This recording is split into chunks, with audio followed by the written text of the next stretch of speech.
पिछले क्लास में हम लोगों ने भौगोलिक खोज देखा था। इस क्लास में हम भौगोलिक खोज के परिणाम देखेंगे।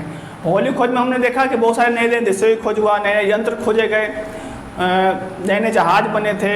हम देखे थे कि एक नई पत्ती आई थी जिसको खाचा पत्ती कहा गया था। इसमें नए नए जहाज बनाए जाते थे, काफ़ी मजबूत होते थे। पुर्तगालियों द्वारा एक काफ़ी तेज चलने वाला जहाज और हल्का जहाज बनाया गया था। फिर से हमने भौगोलिक खोज में देखा था कि भौगोलिक खोज होने से पहले सामंती व्यवस्था थी। जैसे भौगोलिक खोज आया तो धीरे धीरे सामंती व्यवस्था समाप्त होने लगा। चलिए आज हम देखते हैं भौगोलिक खोज के परिणाम। तो भौगोलिक खोज में काफ़ी परिणाम हुए, कुछ नकारात्मक परिणाम भी आए, कुछ सकारात्मक परिणाम भी आए। नकारात्मक परिणाम उन देशों के लिए आए जहां भौगोलिक खोज नहीं हुआ, और सकारात्मक परिणाम उन देशों के लिए आए जहां भौगोलिक खोज हुआ। जैसा कि यूरोपीय कंट्री जितने भी यूरोपीय देश थे वहाँ तो सकारात्मक परिणाम देखने को मिला, लेकिन विश्व के अन्य देशों में जैसे एशिया का देश थे, अमेरिका के, उत्तरी अमेरिका के, दक्षिणी अमेरिका के, अफ्रीका के, ऑस्ट्रेलिया के, इन सब जो देश थे इनमें नकारात्मक पहलू देखने को मिला, बट यूरोपीय कंट्री में सकारात्मक पहलू देखने को मिला। भौगोलिक खोजों में जो परिणाम था काफ़ी दूरगामी था और महत्वपूर्ण साबित हुआ। इसमें पहली बार लोगों को विश्व के देशों की जानकारी मिली, एक देश दूसरे देश के संपर्क में आए, व्यापार करने लगे, उनकी संस्कृति और सभ्यता का समावेशन हुआ, एक सभ्यता दूसरे में मिली। और जैसे कि हमारे यहाँ की सभ्यता वो ले गए और अपनी सभ्यता को यहाँ छोड़ गए, जैसे अंग्रेज हमारे यहाँ आए थे और अपनी सभ्यता को यहाँ दिए, इसको हम पश्चिमी सभ्यता भी कहते हैं, और हमारे यहाँ की सभ्यता अपने यहाँ भी अपनाए। तो इस तरह से बहुत सारे परिणाम हुए थे। इसमें आपका पहला है व्यापार वाणिज्य पर प्रभाव। भौगोलिक खोज का ये सब प्रभाव है। जैसे देखिएगा तो भौगोलिक खोज में नए देश तो आए थे और इसमें व्यापारिक संबंध स्थापित हुए थे और व्यापार पर काफी प्रभाव पड़ा था, क्योंकि नए नए भौगोलिक खोज हुए थे, नए नए देशों की खोज हुआ था, और जो नए नए देशों की खोज हुआ था यूरोपीय देश उन सभी के साथ व्यापार करने लगे थे। इसी व्यापार करने के दौरान इसमें मुद्रा का विकास हुआ, जिसमें आपका हुंडी, ऋण पत्र, इस तरह के चीजों का विकास हुआ। उसके बाद आपका नए नए देशों का खोज हुआ।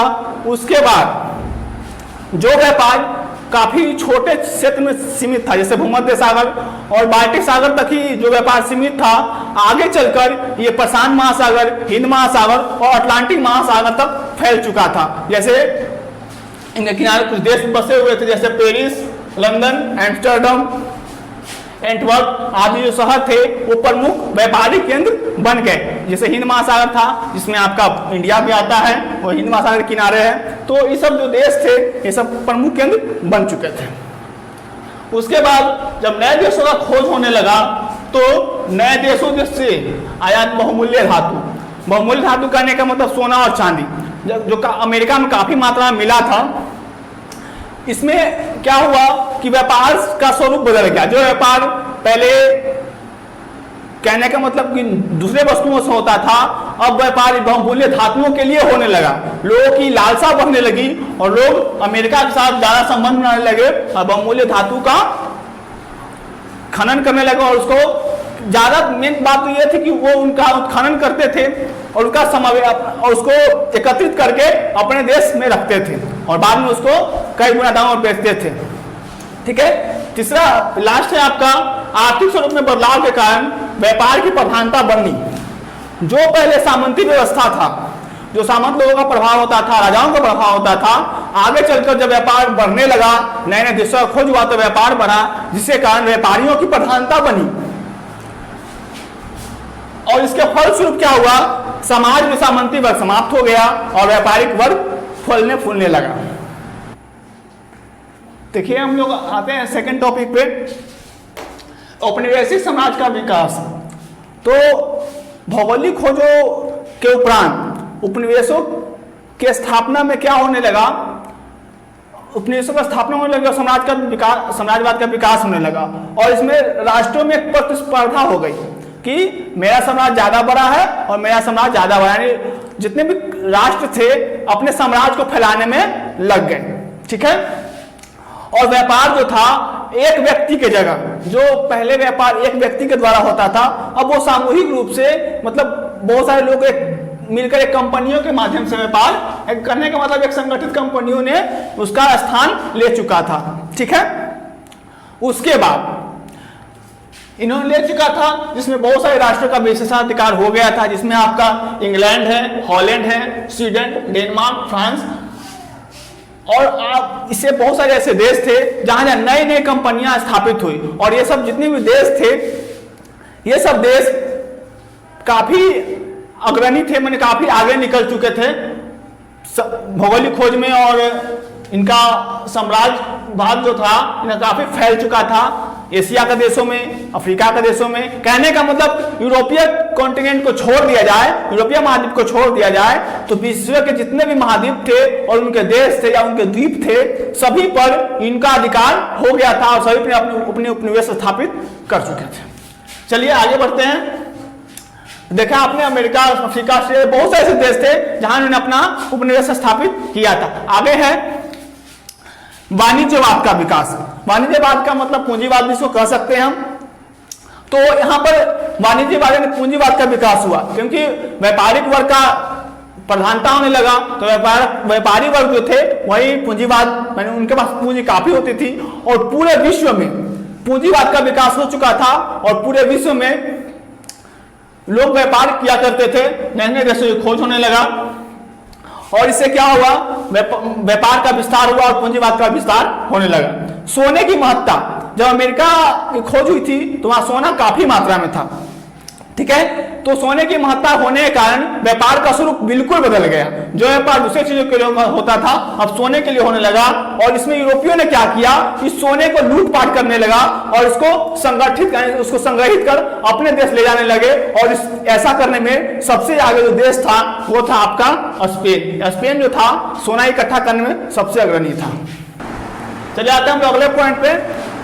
इसमें है ईसाई धर्म एवं पश्चिमी सभ्यता का प्रसार। हमने पहले देखा कि भौगोलिक खोज हुआ, नए देशों की खोज हुआ तो लोगों में सभ्यता संस्कृति का प्रचार प्रसार होने लगा। उनके यहाँ की सभ्यता हमारे यहाँ आ गई और हमारे यहाँ की सभ्यता उनके यहाँ चल गई। उनके बहुत सारी चीजों को हमने अपना लिया और हमारी बहुत सारी चीजों को उन्होंने अपना लिया।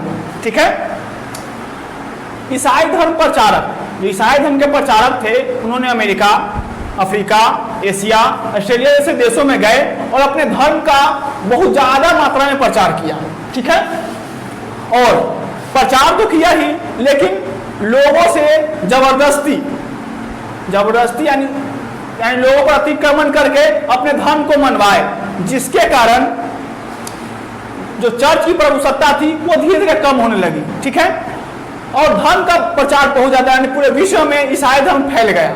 तो पहले क्या था कि चर्च की प्रभुसत्ता होती थी, चर्च जो कहती थी चाहे वो सही हो या गलत हो लोगों को मानना होता था। लेकिन अब धर्म का काफी प्रचार हो गया तो लोगों में जागरूकता बढ़ी, लोग ज्यादा जानने लगे, जागरूकता बढ़ने लगी, जिसके कारण चर्च की प्रभुसत्ता कम होने लगी।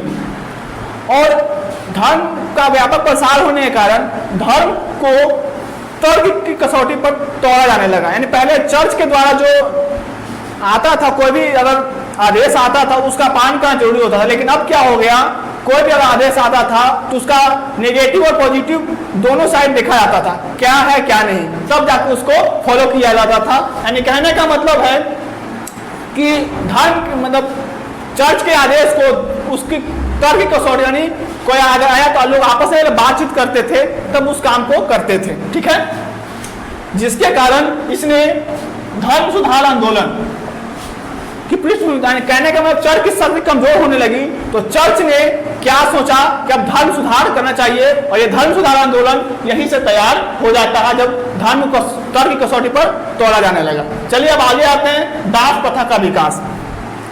तो नए नए देशों की खोज होने लगा, तो नए देश की खोज होना तो यूरोपियों द्वारा वहां के मूल निवासी को, जैसे एशिया में बहुत सारे देशों की खोज हुआ, अफ्रीका, अमेरिका था, ऑस्ट्रेलिया था, तो वहां के मूल निवासी जो थे उनको पकड़ के यूरोपीय कंट्रियों में बेचा जाने लगा।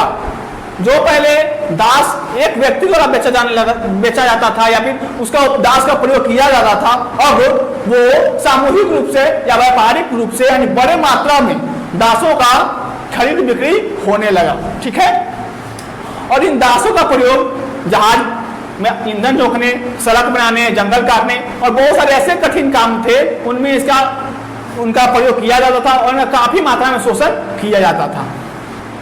आते हैं अगले कारण पे। तो यह है भ्रांतियां या अंधविश्वास का अंत हुआ और भौगोलिक ज्ञान की वृद्धि हुई। देखिएगा, भौगोलिक खोज होने से लोगों में जागरूकता फैला, लोगों में ज्ञान की वृद्धि होने लगा और इससे चर्च द्वारा जो प्रसारित जो भी योजनाएं होती थी या कोई भी आदेश होता था, उनकी अवमानना होने लगी, उनको तर्क वितर्क उन पर किया जाने लगा और यही आगे चलकर धर्म सुधार आंदोलन का कारण बन गया। क्योंकि लोग चर्च की बातों को मानते नहीं थे, तो चर्च को यह लगने लगा कि अब हमारी बातों को सुना नहीं जा रहा है, तो हम अपने धर्म के जो नियम है उनमें सुधार करेंगे ताकि लोगों का कल्याण हो सके, लोग हमारी बातों को मानने लगे। चलिए, नए गोलार्ध के आविष्कार से यूरोप में क्षुद्रता और दुनिया की महत्ता की अभूतपूर्व जानकारी ने मनुष्य को नए आविष्कार के रास्ते पर खड़ा किया और इसका संदेश स्पेनिश सिक्का है, उसमें लिखा गया सामने और भी है, इससे स्पष्ट होता है। कहने का मतलब है, जब नए गोलार्ध का आविष्कार हुआ, नए उपकरण आए, जैसे कंपास आया, समुद्र यात्रा करने के लिए कंपास आया, नए नए जहाज आए, तो इन्होंने उनको विकसित होने का अवसर दिया, जिसमें नए नए आविष्कार हुए थे और दुनिया की महत्ता अभूतपूर्व करने का मतलब इससे पहले ऐसा वो घटना नहीं हुआ, उसी को अभूतपूर्व कहते हैं। तो ऐसी महत्ता इतनी महत्ता पहले नहीं थी जितनी कि अब हो चुकी थी और दुनिया को एक नए रास्ते पर, एक नए आविष्कार के रास्ते पर खड़ा कर दिया था, जिसका स्पष्ट होता आपका स्पेनिश सिक्का सामने और भी है। इससे अन्य परिणाम में नवीन वस्तुओं का प्रवेश, नवीन वस्तुओं का प्रवेश जैसे हमारे देश में गेहूं, आलू, तंबाकू, चाय, कॉफी, ये सब प्रचलन नहीं था, हम लोग इसके बारे में नाम भी नहीं जानते ये सब क्या होता है। लेकिन पुर्तगाली आए, अंग्रेज आए, फ्रेंच आए, डच आए, स्पेनिश आए, तो इन्होंने अपने साथ इन वस्तुओं को लाया और हमारे यहाँ जो गन्ना होता था, चावल होता था,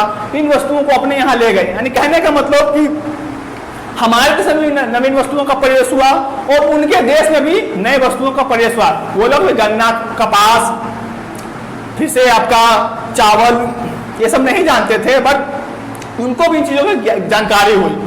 नवीन मार्गों की खोज, नवीन मार्गों की खोज जैसे अमेरिका की खोज हुई, भारत का खोज हुआ, बहुत सारे देशों के नए नए महाद्वीपों का खोज, ऑस्ट्रेलिया के कुछ द्वीपों का खोज हुआ था। चलिए आगे है आपका यूरोपीय देश, जिसमें इटली, इसमें नए नए नगरों का उद्भव। जब भौगोलिक विकास होने लगा तो नए नए कल कारखाने बैठने लगे, तो लोग गांवों को छोड़कर नगरों की ओर भागने लगे और नए नए नगरों का उद्भव होने लगा। भूमध्य सागर के महत्व में वृद्धि हुई, क्योंकि पहले व्यापार काफी कम होता था, सामंती काल था, लोग व्यापार को उतना ध्यान देते नहीं थे, राजा तो बिल्कुल नहीं देते थे और व्यापारियों की हालत काफी खराब थी, इसलिए भूमध्य सागर से व्यापार उतना ज्यादा होता नहीं था, इसलिए उसकी महत्व नहीं था। लेकिन आगे चलकर इसकी महत्ता बढ़ने लगी, क्योंकि व्यापार बढ़ने लगा था और वैश्विक व्यापार होने लगा, यानी विश्व भर व्यापार होने लगा था और भूमध्य सागर के द्वारा ही होता था, इसलिए इसकी महत्व बढ़ने लगा। पूंजीवाद, वाणिज्यवाद और साम्राज्यवाद का विकास, जैसे जैसे भौगोलिक खोज होने लगा, पूंजीवाद का विकास हुआ। पूंजीवाद, नए नए व्यापारी आए, बड़े बड़े व्यापारी आए, वाणिज्यवाद आया और साम्राज्यवाद, जो देश थे अपना साम्राज्य विस्तार करने लगे, यानी जिनको इन्होंने उपनिवेश बनाया था वहां पर अपना इन्होंने साम्राज्य स्थापित कर लिया। आगे है नौसैनिक क्रियाकलापों में वृद्धि होने लगा। जैसे ये जो व्यापार करते थे समुद्री मार्गों से करते थे, नावों से करते थे, इसीलिए उनमें नौसैनिक, यानी कहने का मतलब जाते थे रास्ते में कोई डाकू लूट लिया, कुछ भी लूट लिया, तो उनका विरोध करने के लिए, उनसे लड़ने के लिए नौसेना तैयार किया और इसीलिए नौसैनिक क्रियाकलापों में वृद्धि होने लगा। चलिए, तो आज आपका भौगोलिक खोज समाप्त होता है, भौगोलिक खोज और भौगोलिक खोज का परिणाम आपका आज चैप्टर समाप्त होता है। फिर मिलते हैं अगले वीडियो में नेक्स्ट चैप्टर के साथ, तब तक के लिए धन्यवाद।